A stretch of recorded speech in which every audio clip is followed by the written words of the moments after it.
guys, how you doing? I know that I've kind of dropped off for a little bit, but that's partly because I was whisked off to Atlanta to go and shoot a movie that I'm not really allowed to talk much about, but I can show you some things sneakily, as long as you don't tell anyone. I can show you this. I can show you our fantastic AD team. I can show you her. We met on Black Widow. This is Chessie. I can show you a sneak peek of some of the sets. We're in the studio right now. We're in the studio that we're shooting in on this movie that I can't tell you much about. But look at that. That's on a bell. That means they're shooting. I'll be quiet now. And then I can show you that. What's that? What's gonna be in there? Oh, and I can show you Jake. Jake.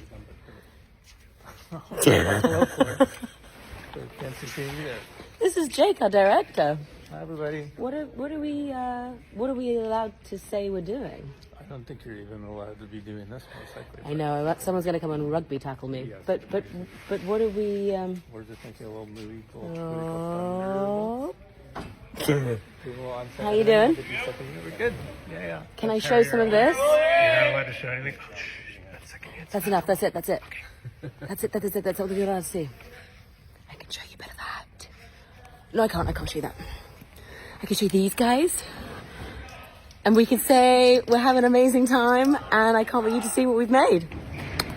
Alright lads, so Florence Pugh, who's playing Yelena Belova in the upcoming Thunderbolts movie, has just posted this video on her Instagram teasing that the filming of Thunderbolts has already started. Thunderbolts of course has a huge ensemble cast, with Sebastian Stan returning as Bucky Barnes, David Herbert as Red Guardian, Wyatt Russell as US Agent, Julia Louis-Dreyfus playing Valentina Allegra de Fontaine, and many more. Thunderbolts is set to release next year on May 2nd. Now the main premise of this movie is gonna be the Thunderbolts going against the Sentry. Now the character Sentry was supposed to be played by Steven Yeun, but then he was recast and will now be played by Lewis Pullman. Now Sentry is one of the most powerful characters in Marvel Comics. Once he tried to kill himself by flying into the sun and he still couldn't do it. That's how powerful he is in the comics. Not only that, he even carried an entire dead body of a Celestial and sent it into space. I mean, if you watched Eternals, you know how giant a Celestial can be. And Sentry in the comics is completely capable of lifting one. Sentry's actual name is Robert Reynolds, and he was given a serum that is 1,000 times more powerful than Steve Rogers' Super Soldier Serum. It actually gave him the power of 1,000,000 exploding suns, so you can imagine how powerful he is in the comics. Now, if they do stick to the comics, I think we may see the following happening. Vel will be the one who created the Sentry, because in the MCU, she has the entire Weapon Plus program, aka the Super Soldier program, under her control at the moment. So if there's a new super soldier running around causing havoc in the MCU, there has to be someone who created him in the first place. And Vel is the perfect fit for that, because she's like the evil Nick Fury of the MCU now. In the comics, Sentry goes rogue after he starts hearing voices in his head, because the moment he got injected with the Golden Sentry serum, it actually kind of infected his brain, and he developed an alternate personality called the Void, who is actually the main evil version of the Sentry. So Sentry as a character is not evil, but his alternate personality is. He's kind of like what we've seen in Moon Knight, where Stephen Grant has two other personalities of Mark Spector and Jake Lockley. And we know Stephen is not evil, but Jake Lockley is. So it's kind of like that with the Sentry. Now, if my theory does turn out to be true, and the Sentry does go rogue like in the comics, then he will have to be stopped at all cost. And to do that, Val will have to form a new team with a group of anti-heroes to try and stop the Sentry. Kind of like cleaning up her own mess. And Val is just too shady, because if you think about how she's only recruiting the anti-heroes or people who have done wrong in the past, just goes to show that she's doing this because these group of people are not really loved by anyone. So if they get killed in a mission, Val won't be accountable. And by the looks of it, Yelena, aka Florence Pugh, will be leading this team. And I like how Florence's trailer has a character's name on it instead of her actual name. And when she introduces the director of the film, Jake Schreier, we can see on the monitor a footage that has Florence Pugh in it wearing a black costume holding a gun. I like how this shows how movies are made because we can clearly see multiple camera angles for this one shot. One close-up, one from the back, and another a bit zoomed out. Overall, I really love the fact that Marvel chose to promote this movie through Florence Pugh and her Instagram, as she's really one of the best out there in Hollywood right now, especially after such incredible performances in Dune Part 2 and Oppenheimer. And this sort of play acting between the lead actor and the director kinda takes me all the way back to the Avengers days, where Marvel would let Tom Holland reveal a movie title or a poster, but make it look like a mistake.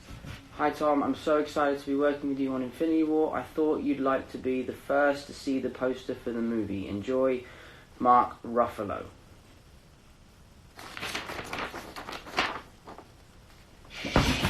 Now, Captain America Brave New World will be released before this movie, so a lot of the events happening in Thunderbolts will be a direct continuation from Captain America 4, and one such thing could be the Red Hulk, because if the leaks are to be believed, Harrison Ford will play General Ross in Cap 4 and will become the President of the United States, and chances are we might just get to see General Ross in his Red Hulk form as well. And if that happens, this will be a perfect way to introduce Red Hulk in Thunderbolts, because although Thunderbolts has a lot of different versions in the comics, but the Red Hulk iteration is the most popular one among fans. And if they do include him in the movie, it's gonna feel like a real Thunderbolts movie from the comics, because at the moment the lineup looks quite different from the comics counterpart. But the reason I'm not upset about this change yet is because of the talent all these actors bring to the table. These actors are currently one of the best out there, so if the characters are written properly, I know for sure they're gonna do justice to their characters. Thunderbolts picking up its story right where Captain America 4 ends means whatever events we see taking place in Cap 4 will have direct repercussions in Thunderbolts. So it's really important to understand Captain America 4 before we start to speculate what could happen in Thunderbolts. And according to some of the leaks, Captain America Brave New World will be about the Super Soldier Serum and its potential. And ready for this? Adamantium is going to appear in this film for the first time in the MCU. It'll show up on Tiamat Island and countries will go to war over it, as this is an open resource on unclaimed land that could be more valuable than vibranium. So a lot of countries will go to war to grab adamantium. Now, if this report is true from Cap 4, then my theory is this: we will see this conflict overlapping into Thunderbolts as well, because I don't think a war of such magnitude will end in one movie. So we could see Vel sending out the Thunderbolts into Tiamat Island to get adamantium before other countries do. And this will be a continuation of the war, which will have started in Captain America Brave New World. Now, the only character I didn't mention in this whole video is Baron Zemo. But Baron Zemo is one of the OG members of the Thunderbolts in the comics, so I hope he does make an appearance in the film, even if it's for a brief moment. I mean, we've seen the chemistry between him and Sebastian before, and if we get more scenes of these two working together, that would be incredible. And don't forget, in one version of the Thunderbolts comics, it was Zemo who came up with the plan of forming a team with only villains and anti-heroes. So if he doesn't show up in this movie, it'll be a huge missed opportunity in my opinion. But let me know what you think about all these theories that I made up based on some of the leaks I saw and heard from reliable sources. Let me know if you have your own theory, and if you do, please comment them below. And yes, I read every single comment. Now, if you like this video, then please give me a thumbs up, grab the subscribe button, and turn notifications on. Follow me on Instagram and Twitter to get updates about my videos. Till then, I'll see you lads in the next one. Well, listen, these are my kinds of people,